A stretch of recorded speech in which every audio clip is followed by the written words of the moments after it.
அனைவருக்கும் துர்காதேவி சரணம் YouTube channel சார்பாக அன்பான வணக்கங்கள். இன்னைக்கு நம்ம பார்க்க போற பதிவு என்னன்னு பாத்தீங்கன்னா, மிகவும் ஒரு அற்புதமான ஒரு நாளுங்க.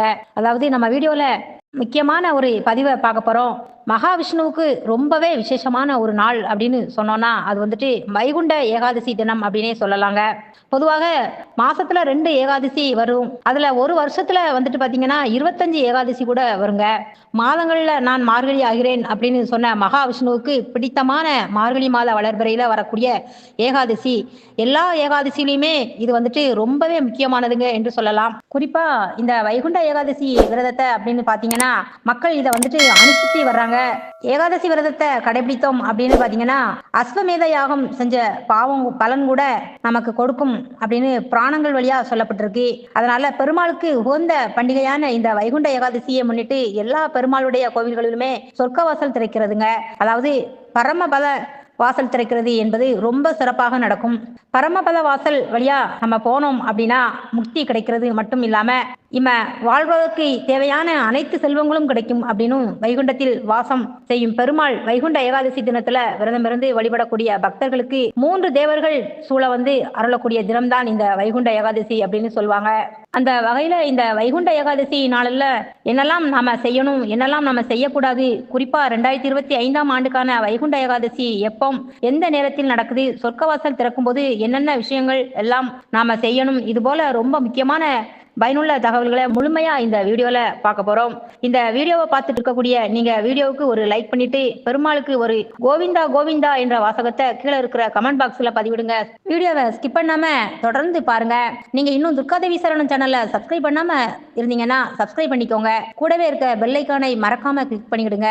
வாங்க வீடியோக்குள்ள போகலாம். திருமாலுடைய சக்தி ரூபத்துல ஏகாதசி திதியில மார்கழி மாதத்துல வணங்கணும் அப்படின்னா வைகுண்ட பதவிக்கு நிகரான அளவுல செல்வம், புகழ், கல்வி, ஞானம், இன்பம் இவையெல்லாம் பெற்று வாழ்வோம் அப்படிங்கிறது தான் நம்பிக்கை.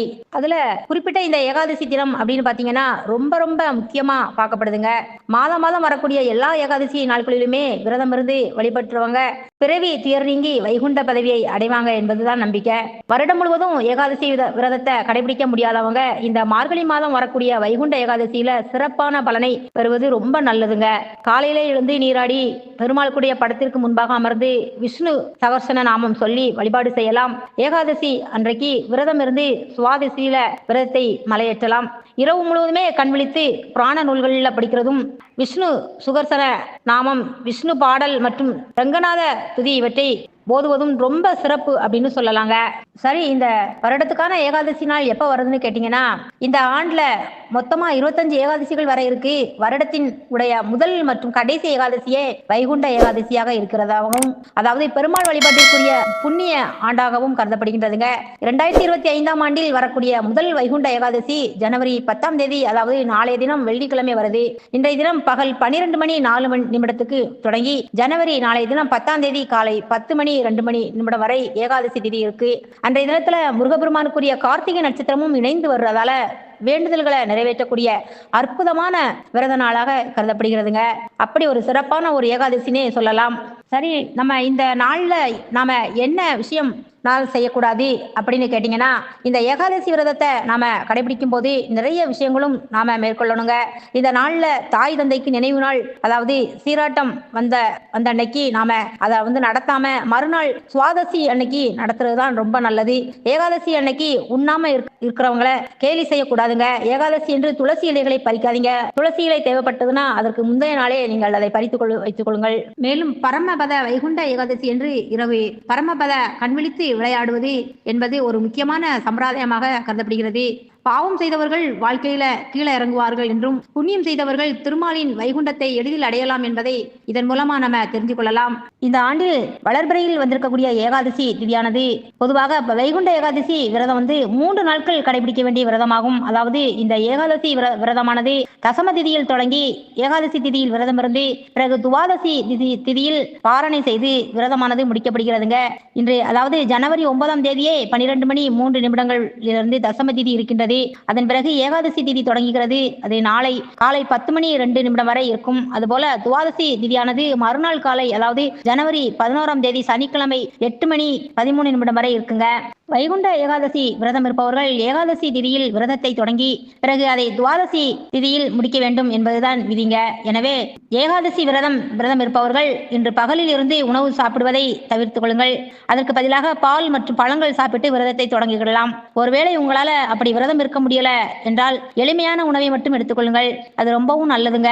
பிறகு நாளை பகல் முழுவதும் தூங்காமல் உணவு எடுத்துக்கொள்ளாமல் விரதத்தை கடைபிடிங்கள். பின்னர் மறுநாள் காலை துவாதசி திதியில் பாரணை செய்து விரதத்தை நிறைவு செய்து கொள்ளுங்கள். அதுபோல நாளை காலை 4 மணிக்கு பெருமாள் கோவிலில் சொர்க்கவாசல் திறக்கப்படுங்க. எனவே அதை நீங்கள் டிவியிலோ அல்லது நேரிலோ சென்று தரிசிக்கலாம். முக்கியமாக வீட்டின் மாலை விளக்கேற்றி பெருமாளை வழிபட்ட பிறகுதான் விரதத்தை நிறைவு செய்து கொள்ள வேண்டும் என்பதை நினைவில் வைத்துக் கொள்ளுங்கள் சகோதர சகோதரிகளே.